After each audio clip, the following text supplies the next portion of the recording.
परिवार के लोग भी करीबी भी सवाल उठा रहे कि संदीप दरअसल कौन है जो मैनेज कर रहा है सीन को, इसको कैसे इतना एक्सेस मिला, वो किस तरीके से मॉर्चुरी में जा रहा था, कूपर अस्पताल जा रहा था, बॉडी को हैंडल कर रहा था, घर में घुस रहा था। सर आपके मन में क्या है, परिवार के मन में क्या सवाल है संदीप को लेकर सर? जी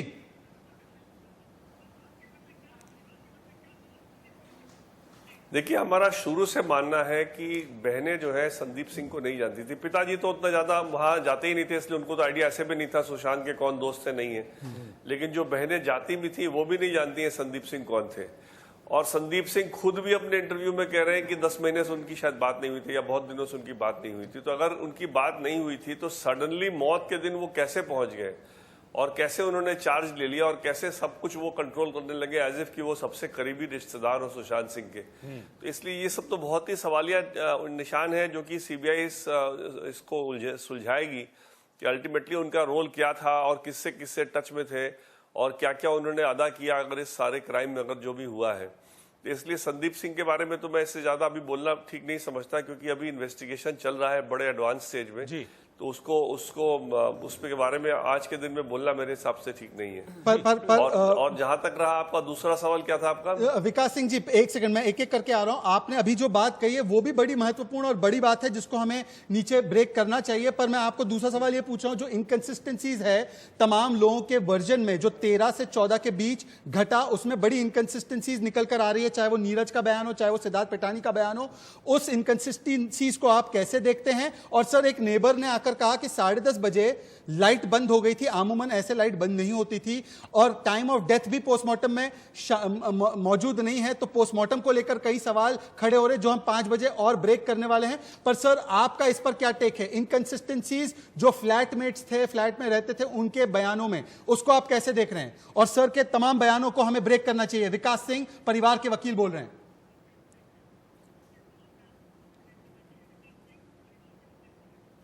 देखिए, जहां तक इनकंसिस्टेंसी का सवाल है, जब परिवार को, पहले तो परिवार को शक नहीं था कि शायद ये मर्डर ना हो, क्योंकि संदीप जो है पिठानी जो था वो परिवार के साथ रेगुलर टच में था और रिया की शिकायत कर रहा था और लग रहा था कि वो सुसाइड ही है और सुसाइड में सिंपैथाइज कर रहा था फैमिली के साथ। लेकिन जब संदीप पिठानी ने जब पलटी खाई आफ्टर द एफआईआर, जब उसका नामजद अक्यूज नहीं उसमें बनाया परिवार ने, और जब उसने रिया को मदद करने की कोशिश की, तब से परिवार को पूरी तरह डाउट है कि ये सुसाइड है ही नहीं, शायद ये मर्डर है। और उसके बाद वो सारे सवाल उठते हैं और इन सवालों जो हमने ऑलरेडी उठा रखे हैं सवाल, जैसे कि गर्दन में जो निशान है वो निशान लगता है कोई स्ट्रैंगुलेशन का निशान है, वो लगता ही नहीं कि वो सुसाइड का निशान है। बड़ी बात है। फिर और भी बॉडी पे जो इंजरीज है, फिर जो हाइट है, उस हाइट से अगर कोई पलंग से कूदेगा तो वापस पलंग पर आ जाएगा जब स्ट्रगल में आएगा लास्ट में।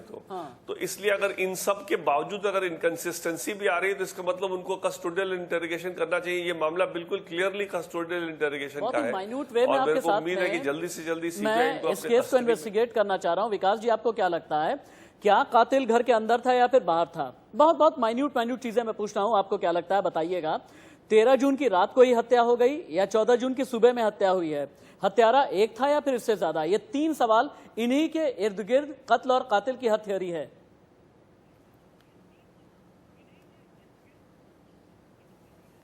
देखिए, जो पोस्टमार्टम में टाइम ऑफ डेथ नहीं होना और सर्वेंट्स का ये बोलना कि उन्होंने सवेरे सवेरे जूस पिया था, ये दिखाने के लिए कि सवेरे भी जिंदा थे, वो जूस पिया था, नारियल का पानी पिया था और ये अनार का जूस पिया था। तो अगर मॉर्निंग में जिंदा थे और उसके 1 घंटे में अगर उन्होंने सुसाइड किया तो पोस्टमार्टम में उनके पेट में ये प्रोडक्ट जो भी था उन्होंने पिया सवेरे, वो अनडाइजेस्टेड पाया जाना चाहिए था। बिल्कुल, इसलिए वो इसका जिक्र नहीं होना पोस्टमार्टम में और टाइम ऑफ डेथ का जिक्र नहीं होना और सर्वेंट्स का कहना है कि मॉर्निंग में जूस पिलाया था। ये तीन बात बहुत अहम हो जाती है जिसको कि पॉइंट करती है कि हाँ, इसमें कहीं ना कहीं कुछ फाउल प्ले है। दूसरी बात, जो घर का जो सिचुएशन था, जो मेन गेट था वो 6th फ्लोर से था। देखिए, बड़ी बहुत आपको मैं अहम बात बता रहा हूँ। मेन गेट जो घर का था 6th फ्लोर पे था, सुशांत का रूम 7th फ्लोर पे था, लेकिन 6th फ्लोर से एक और सीढ़ी जाती थी पीछे से जो जाकर के ऊपर के बालकनी में उतरती थी। तो इसलिए उसी घर में 2 एक्सेस था उस घर में, इधर से जाने का, उधर से जाने का।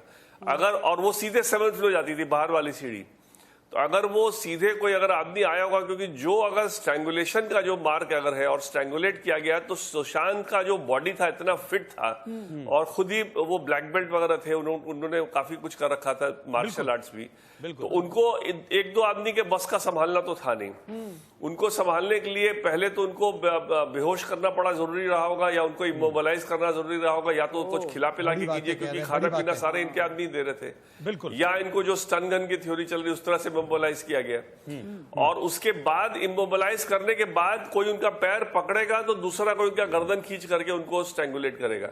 यही ज्यादा पॉसिबिलिटी इसी की लग रही है, जिस तरह का निशान गर्दन में है, क्योंकि जो कुर्ता जिससे वो लटके हैं उस कुर्ते से एक सिंगल निशान ऐसा यूनिफॉर्म नहीं हो सकता जिस तरह का इसमें पाया गया है। बिल्कुल। अच्छा, और पिठानी का बॉडी को उतार देना, बहन का वेट नहीं करना, एक भी फोटो नहीं खींचना लटका हुआ बॉडी। बिल्कुल रोहित एक सेकंड, मैं दर्शकों को सिर्फ एक बात बताना चाहता हूं कि अभी अभी लाइव आपने देखा है कि पोस्टमार्टम पर जो सवाल खड़े किए जा रहे थे, जिस पर एम्स के डायरेक्टर सुधीर गुप्ता ने भी बात रखी है कि टाइम ऑफ डेथ नहीं, अब विकास सिंह यहां पर लाइव मौजूद है और वो आपको एक एक खामी बता रहे हैं रोहित पोस्टमार्टम की। बिल्कुल, पोस्टमार्टम में तो खामी है ही, इस बात को तो पूरी तरह से नजरअंदाज किया गया। लेकिन क्योंकि सिद्धार्थ पिठानी की आपने बात की, तो मैं इसी पर आपसे सवाल करना चाहूंगा विकास जी, कि सिद्धार्थ पिठानी का भी इंटेंशन जो है वो बिल्कुल कहीं से भी ठीक नहीं लगता है इस पूरे मामले में, क्योंकि नंबर को आपको पता है कि एक अंदर से आदमी दरवाजा नहीं खोल रहा है, जैसा कि वो कह रहे थे कि अंदर से दरवाजा बंद था, दरवाजा हम खटखटा रहे थे, वो नहीं खोल रहे हैं। आपको इतना दिमाग चलता है कि मैं नंबर गूगल कर लूं चाबी वाले का,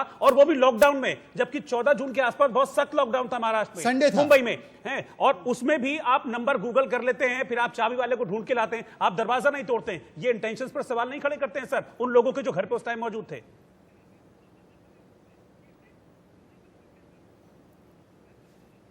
नहीं, और एक और बात है, जब अगर चाबी वाले को दोबारा उस घर में बुलाया जाएगा तो पता चलेगा कि चाबी उन्होंने उस रूम का बनवाया, किसी और रूम का बनवा दिया। हाँ। हो सकता है उस रूम में लॉक था ही नहीं। मतलब बहुत सी बातें हैं जो कि अभी इन्वेस्टिगेशन में आएंगी, क्योंकि चाबी वाला का भी टाइम का कंसिस्टेंसी नहीं है। कोई कह रहा है कि मौत 12:25 में डिक्लेयर कर दी गई, चाबी वाला कह रहा है मेरे को 1:05 में फोन आया। तो मतलब कहीं ना कहीं ये चाबी वाले को इंट्रोड्यूस किया जा रहा है जस्ट दिखाने के लिए कि कमरा बंद था। हो सकता है कमरा बंद हो ही ना, बिल्कुल, और चाबी वाले को बुला के किसी दूसरे कमरे का चाबी बनवा लिया गया हो। विकास सिंह जी, बहुत सी बातें अभी है, इन्वेस्टिगेशन बहुत सीरियस स्टेज पे चल रहा है इन्वेस्टिगेशन। विकास सिंह जी, क्या आप कन्विंसिंगली ये कह सकते हैं कि हो सकता है कि शायद सुशांत की मौत 13 तारीख की रात को ही हुई हो?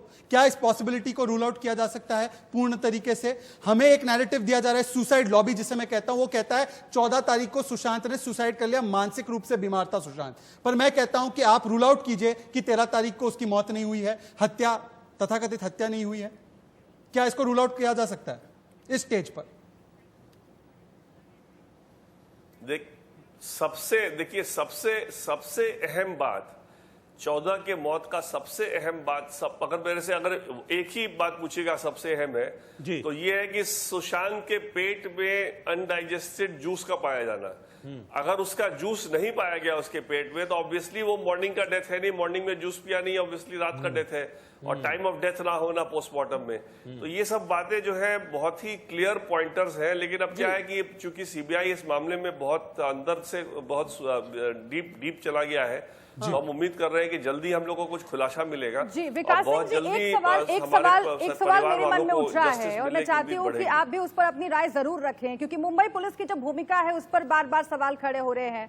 और आप देखिए ना, जो तमाम बातें आप बता रहे हैं उससे एक बात तो साफ है कि बहुत कुछ छुपाया जा रहा है, और जो सुसाइड साबित करने की कोशिश की गई है उस थ्योरी में बहुत झोल है, और सुशांत का मर्डर हुआ है, इस निष्कर्ष पर जल्दी से जल्दी पहुंचा जाना चाहिए। लेकिन अगर हम इसे शुरुआत से लेकर चलें, सर्कमस्टांशियल एविडेंसेस जो होते हैं विकास सिंह जी, वो तो आपको ही मालूम है कितने महत्वपूर्ण होते हैं। अब तक जो जांच मुंबई पुलिस की ओर से की गई और जिस तरह से सबूतों को, गवाहों को, एविडेंसेस को तोड़ने मरोड़ने की बात बार बार सामने आ रही है, आपको लगता है उससे इस केस की दिशा हैम्पर हुई है? क्योंकि अब सीधे डीसीपी से पूछताछ होगी, सीबीआई जो है वो मुंबई पुलिस से पूछताछ करेगी और जानने की कोशिश करेगी कि अब तक जो हुआ उसमें क्या कुछ गलत हुआ और क्या गलत करने की कोशिश की गई। विकास सिंह जी,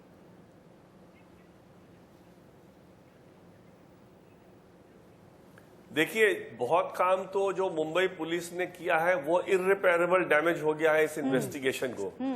और बहुत सा चीज ऐसा है जो अभी भी रिपेयर हो सकता है। जो इररिपेयरेबल डैमेज है वो सीन ऑफ क्राइम में जो चीज पाया गया, जो वहां फिंगरप्रिंट्स थे वो लिए नहीं गए, कोई सामान कोई सीज नहीं किया गया, जो वहां पे आ रहा था जा रहा था, किसी पे कोई रोक नहीं था, बड़ा फ्रीली लोग अंदर घुस रहे थे। क्योंकि एक इस तरह के मामले में तो सबसे पहला काम करना हो तो उस एरिया को सील कर देना होता है। दूसरी बात की जो मुंबई पुलिस कर रहा था वो तो इन्वेस्टिगेशन कर ही नहीं रहा था, वो तो एक फिल्म इंडस्ट्री के नेपोटिज्म के एंगल पे जा रहा था, जो कि एंगल में हो सकता है कुछ सुशांत के लाइफ में उसका भी कुछ उससे कुछ दिक्कत रही हो, लेकिन उसका डायरेक्ट उसके मौत से कोई लिंक नहीं था। इनडायरेक्टली उसके माइंड में थोड़ा सा हो सकता है उसको व्याकुल कभी किया होगा उसको लेकर के, बट वो डायरेक्टली कोई। तो मुंबई पुलिस ने इस केस में जो इन्वेस्टिगेशन होनी चाहिए थी, जो अब हो रही है, उस दिशा में कुछ काम किया ही नहीं। विकास जी, जो आपका नुकसान मुंबई पुलिस के वजह से परमानेंट हो चुका है उसके लिए तो कोई ना कोई रिस्पॉन्सिबल होना चाहिए जी। विकास सिंह जी, आपने एक बड़ा स्टेटमेंट दिया है जो अभी हमारे चैनल पर चल रहा है कि इस केस में इररिपेयरेबल डैमेज करेगी जरूर इसमें मुंबई पुलिस ने किया है। क्या आप चाहते हैं कि सीबीआई अब उन तमाम मुंबई पुलिस के अफसरान से, इंक्लूडिंग कमिश्नर ऑफ पुलिस से बातचीत करे जिन लोगों ने इस मामले को हैंडल किया अब तक? मैं एक सवाल आपसे चाहता हूं विकास सिंह जी, आपने कहा है डैमेज इररिपेयरेबल है, तो क्या उनसे पूछताछ होनी चाहिए? ऊपर से आया है जी, बिल्कुल होनी चाहिए। मैं तो कह रहा हूं अगर कोई जूनियर अफसर कहता है कि मेरे को फलाने सीनियर अफसर ने कहा कि ऐसे ऐसे इसको मत करो या इसको इस दिशा में ले जाओ, और वो अगर आगे बढ़ाता जाए और नाम कहीं ऊपर तक जाए, तो जहां जहां तक जाएगा सब पे एक्शन लिया जाएगा, सबकी पूछताछ होगी और सबको कटघरे में रखा जाएगा कि भाई आपने क्यों इस तरह से जानबूझ के इस केस को एक गलत दिशा देने की कोशिश की। तो इसलिए ये तो सीबीआई इन्वेस्टिगेशन में जहां पर की खास करके मुझे लगता है जहां पर की रेगुलर पुलिस के इन्वेस्टिगेशन पे डाउट हो या उनका अगर स्लॉपी इन्वेस्टिगेशन चल रहा हो तो उसमें डेफिनेटली